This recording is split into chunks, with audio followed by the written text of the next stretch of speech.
Deuxième remarque que vous passez, c'est la réforme électorale et financement de bonnes partis politiques et de bonnes campagnes électorales. Soi-disant, un texte, soi-disant tous les deux textes, mais ça, ce qu'ils ont envoyé moi, supposé que les deux textes de loi, un la réforme électorale et un le financement de bonnes partis politiques, supposé tous les deux, il paraît, tous les deux, tu vont conseil des ministres hier. Et supposé aussi que le gouvernement, MSM, a l'intention qui fait votre semaine de la loi là, tous les deux, et mettre ça en application pour les prochaines élections. Avant que vous te connaissez, tu peux dire, bien, je peux faire votre dire, après, il n'y a pas un effet pour prochaine élection. Pas ce qui est devant nous là, mais l'autre. Là, supposé, je t'ai décidé pour faire voter, ça disant texte paré, texte qui pour dire, devant Conseil des ministres, pas il y a tout ça là. Pas il y a tout ça là, mais je peux continuer à faire passer message que je peux considérer activement. En fait, pour moi, il est clair que ça des dossiers là, prisonniers devant différents comités ministériels qui mettent sur pied, présidés par Pravin Jagnat, et il n'est pas fait foutre faire face. Il y a un dossier réforme électorale, il y a un dossier financement ban parti politique, mais il y a aussi le gros dossier, l'après, commission d'enquête d'Amsanging, et le plus gros dossier encore, l'industrie sucrière.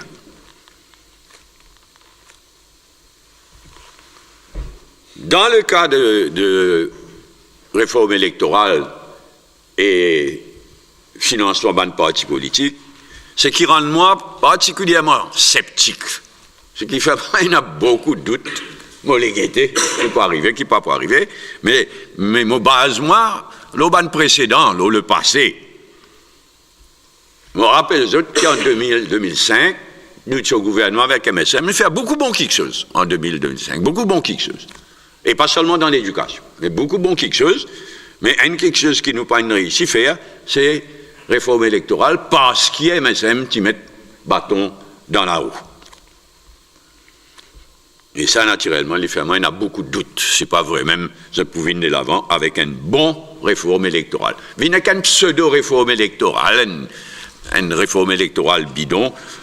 Ça, il y a une possibilité, mais moi, je ne sais pas, je viens de l'avant avec une vraie réforme électorale.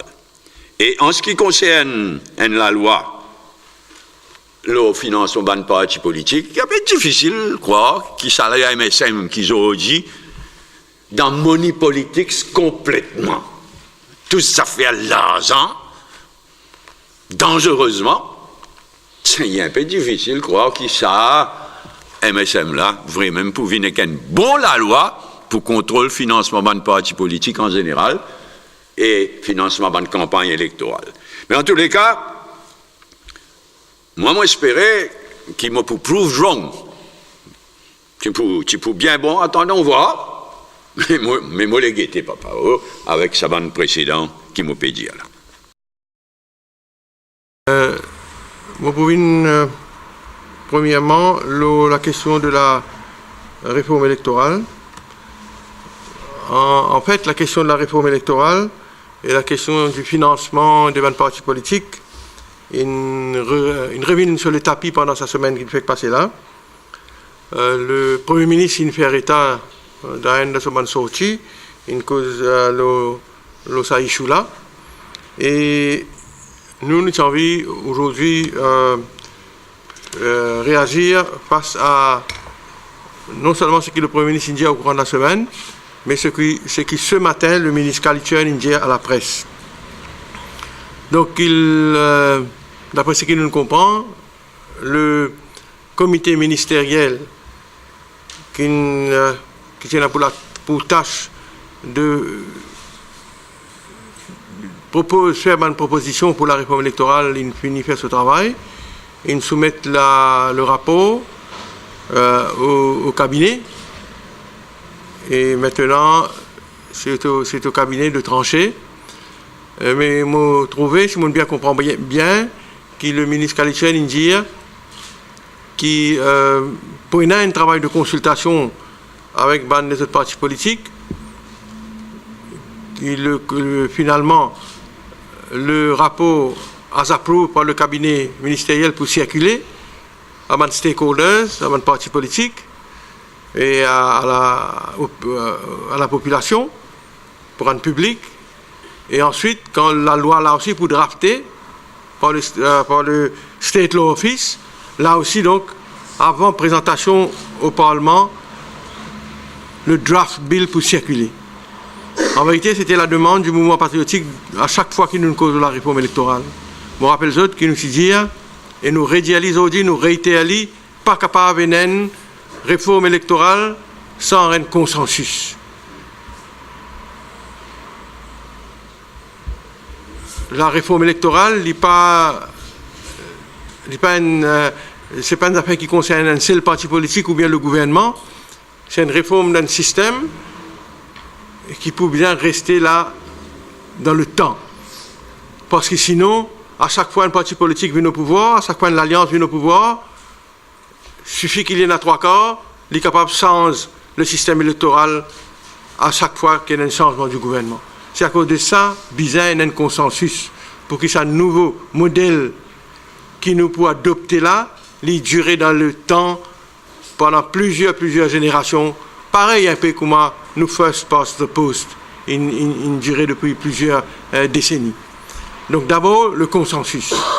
C'est ce que nous, tout le temps, nous demandons. Et il est bon, donc, qui est le rapport finalisé par le Conseil des ministres et le draft bill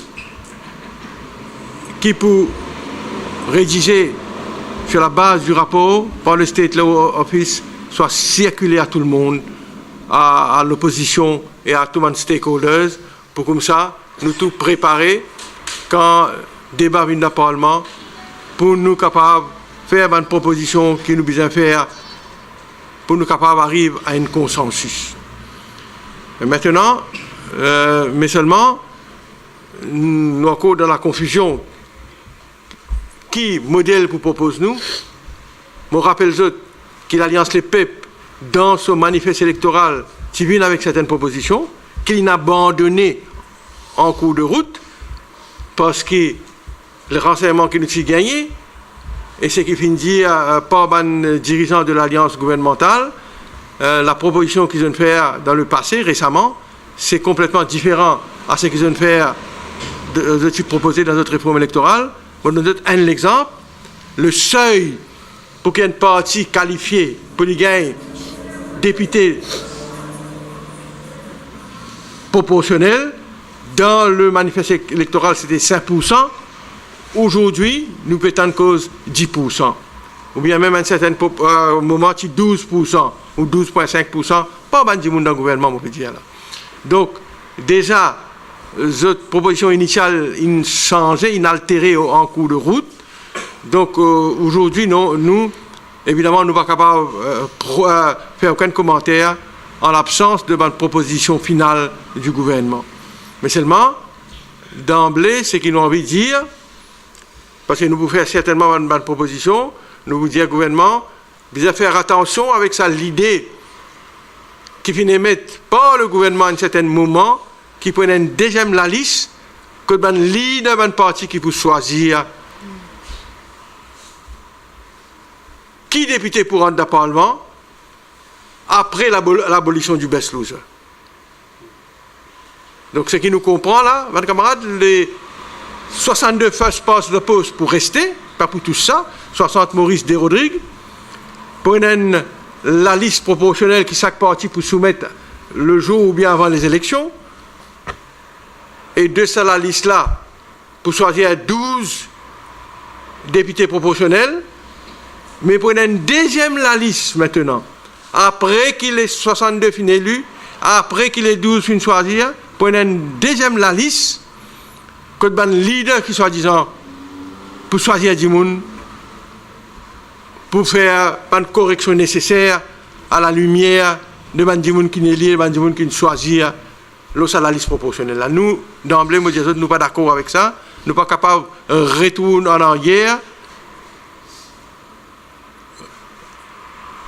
retourne l'horloge de l'histoire, nous parler qu'il y a un premier ministre ou bien un leader parti qui a un droit, qui a les rois tiennent avant, ou bien un gouverneur général ou gouverneur tiennent dans le passé, ou même dans nos pays, le Legislative Council qui nommé, certains membres du Legislative Council qui nommé par le gouverneur.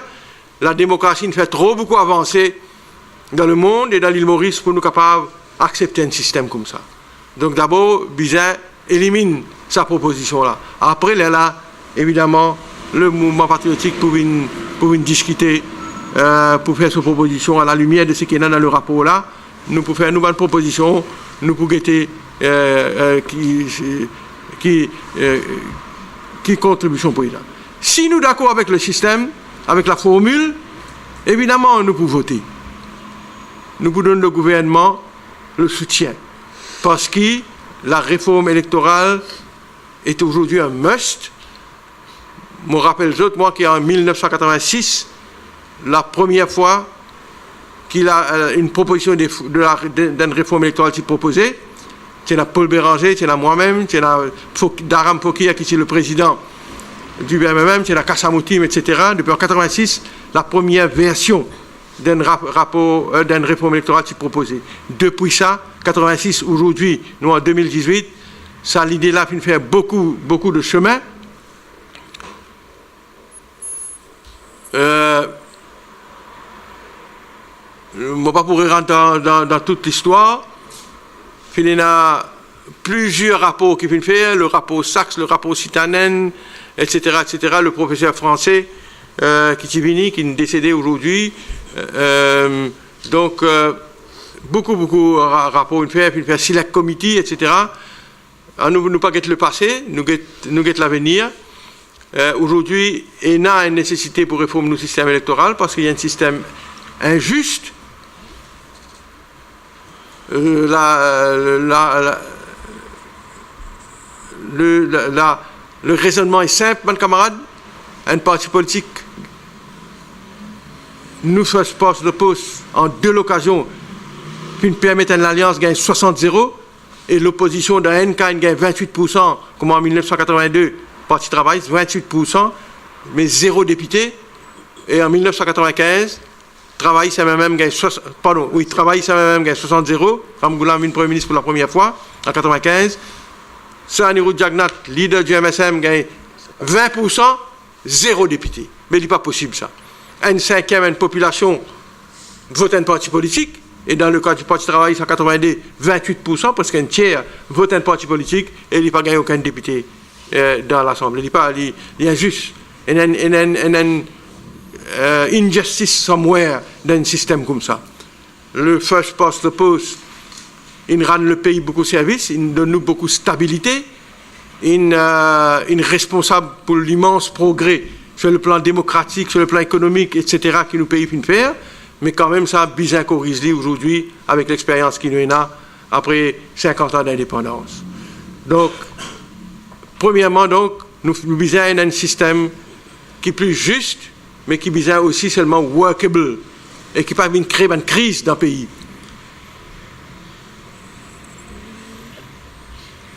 Et faire un workable electoral system. Et deuxièmement, une réforme du système électoral pour permettre plus beaucoup madame rentre dans l'Assemblée, parce que quand nous devons connaître, nous avons un déficit sur ce niveau-là.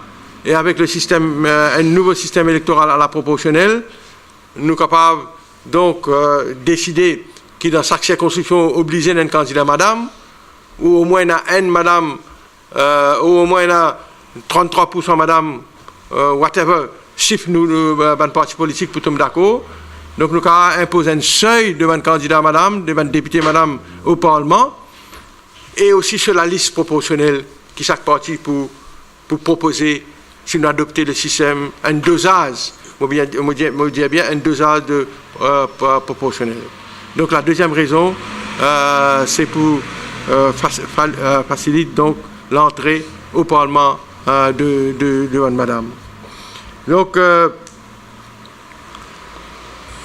nous attendons, il est là, mon camarade, nous espérons que le rapport et le draft bill soumettent une fois au plus vite que possible là qui nous en vacances et à la rentrée parlementaire, les consultations finifères et à la rentrée parlementaire, le draft bill vient devant le Parlement. Maintenant, il y a des choses qui nous trouvent manquées dans ce qui peut dire qui dit aujourd'hui par le ministre Kalichun. D'abord, nous partons de cause financing of political parties. J'espère, I stand to be corrected. J'espère qu'il n'est pas dit ce matin, parce que nous pouvons la presse là, qui dit. Donc, le financement des partis politiques est aussi important que la réforme électorale. Parce que nous ne sommes pas capables d'un nouveau système électoral, seulement avec un système de financement parti politique que PNA assez contrôle les dépenses de partis politiques et de candidats dans l'élection. Ce sera un non-sens. Donc un nouveau système électoral, si pas 83 députés, avec le dosage du proportionnel accepté, nous trouvons un consensus, nous amendons la Constitution, nous votons ça, mais en même temps, nous ne pouvons pas faire rien le financement parti politique. Nous ne pouvons pas faire rien le seuil qu'un candidat a le droit de dépenser dans ce campagne électorale. Comment nous laisse les choses pareilles comme elles ont été. Mais ce sera un non-sens. Donc, bizarre aussi, en même temps qu'il nous change la Constitution pour une réforme électorale, bizarre, en même temps, le même souffle, en même temps, vote la loi Financing of Political Parties Bill pour nous capables d'un meilleur contrôle bizarre empêche, et dans le contexte qui nous peut vivre, bizarre empêche l'influence de l'argent, je ne sais pas l'argent sale ou bien l'argent noir dans une campagne électorale pour ne pas dénaturer le système de démocratie. Et un leader politique, une cause money politics, c'est vrai, c'est un danger qui pèse aujourd'hui le tout bon parti politique qui paie la casse, qui paie les mêmes moyens dans la prochaine élection. Donc, pour nous capables de combattre money politics, bizarre un nouveau la loi sur les financements partis politiques, la loi sur les campagnes électorales, donne au commissaire électoral et à la commission électorale plus pouvoir pendant la campagne électorale et non pas après l'élection, à le contester par une pétition électorale l'élection de telle personne. Pas ça qui nous peut causer. Et là, dans nous la loi, je connais pétition électorale, je te rappelle qu'est-ce Ashok Jagnat, right? Mais ça, l'idée, il y a 40 jours après l'élection pour mettre une pétition. La Cour suprême dirait 1 an, 2 ans, 3 ans, le Public Council. L'état ça, député là reste dans le Parlement. Pas ça qui nous peut causer. Nous peut causer dans la campagne électorale, comment il y en a comment existait en Inde, dans les autres pays. Le commissaire électoral et la commission électorale est un vrai bulldog avec les dents. Quand un dimoun peut dépenser plus casse, peut bribe électeur, il rentre, il avec sa commission, il fait l'enquête tout de suite, il empêche ça dimoun la pose candidat. Il empêche lui être candidat aux prochaines élections générales, une fois une complainte, une fait de bonne foi, et il fait l'enquête tout de suite. La commission électorale rentre, fait l'enquête pendant la campagne électorale, et s'il trouve une preuve qui peut dépasser le seuil que la loi a imposé, ou bien peut faire bribery, comme il y a dans la loi aujourd'hui, donc il sanctionne le candidat en question, mon camarade. C'est ça qui nous peut bien amener dans nous la loi quand nous peut cause financement des partis politiques. Pas seulement en dehors de la campagne électorale, mais plus pendant la campagne électorale, et bien donc augmente les pouvoirs du commissaire électoral, de la commission électorale, pour qu'ils deviennent un bulldog avec les dents, pour qu'ils aient une campagne free and fair, une campagne level playing ground, anglais dit ça. Hein, nous tous pareils, et pas à cause d'un parti n'a plus beaucoup d'argent, plus beaucoup millions ou milliards, il est capable d'acheter l'électorat. Comment arriver, nous le connaissons dans beaucoup de pays. Donc, financement des partis politiques important. Et troisièmement, moi pas tout dans rien dialogue là, la nécessité de déclarer nos communautés quand nous allons poser candidat. Moi, je devais connaître c'est un vieux débat, mais seulement le problème encore live, le problème pas encore réglé. Nous connaissons le ruling du Comité des Nations Unies, je te rappelle, résistance et alternative. Donc, qui peut arriver dans les prochaines élections? Dernière élection, nous avons passé une bill, nous avons la Constitution, nous appelons ça une Sunset Bill, parce qu'elle est appliquée juste pour la loi 2014, la formule citadine, qui est proposée, pour permettre un candidat par le déclare aux autres communautés, qui fait ça en 2014. Mais sa formule-là, elle est juste pour 2014. Et sa formule-là, il ne peut pas répondre à toute bonne question, à toute bonne appréhension du ruling des Nations Unies, du Comité des Nations Unies. Parce que, mes camarades, vous connaissez le point fondamental, c'est que nous pouvons choisir best loser, la base, un census qu'il fait en 1972. Et il n'est pas possible ça. Aujourd'hui, nous en 2014, en 2018. Et donc, census ou pas census, donc c'est ça qui ça rapport à dire. Alors, qui peut faire pour les prochaines élections? Si abolit best loser, il n'y a aucun problème. Mais si pas encore abolit best loser, comment pour choisir best loser? Et si oui, pour choisir best loser, l'autre census, l'autre base pour choisir. Donc toute la question reste entière et pas encore répondre. Reste 1 an, 15 mois pour l'élection. Donc nous attendons le gouvernement vient avec la proposition et ensuite évidemment le parti politique d'opposition inclut nous pour réagir. Je me rappelle d'une question parlementaire qui tient à quelque temps de cela, la réforme électorale, je vais la question avec moi. Pravin Jagnat, Premier ministre, qui peut répondre, qui ce comité ministériel peut travailler, etc. Et moi, je me suis posé la question. Donc, est-ce que je peux travailler aussi sur la formule qui peut adopter pour nous tenir en compte les observations faites par ce comité des Nations Unies là, c'est-à-dire, il n'est pas possible que nous continuions avec un système électoral que nous pouvons choisir parlementaire pour rentrer dans nos parlements la base, un census qu'il fait en 1972, et l'India, moi, oui, mais donc, nous avons qui le comité ministériel il proposé sa question complexe, mes camarades, complexe et difficile. On commence par comment la décision, une décision qui est annoncée dans le cabinet ministre, et que notamment nous apprenons hier que le comité interministériel de la réforme électorale soumet un rapport au cabinet des ministres. Et que nous entendons dans certains médias qui n'ont pas de bribe de ce rapport-là qui peut circuler. Et que nous tenions, nous, dans Résistance alternative, à rappel l'État de ses obligations légales qu'il finit prendre devant la Cour suprême concernant caisse constitutionnelle qui est Résistance alternative, il mettait contre l'État la représentativité communale dans la politique.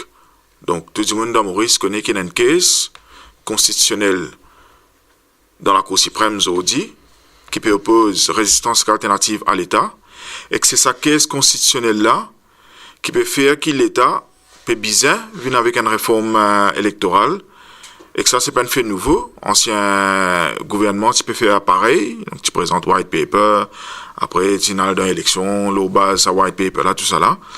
Et ce gouvernement-là, gouvernement de l'Alliance Les Peuples, il prend l'engagement devant la Cour suprême pour consulter tous les stakeholders, notamment Résistance et Alternative, parce qu'il nous même capable premier stakeholder là-dedans, parce qu'il nous qui met case dans la Cour suprême, la proposition réforme électorale.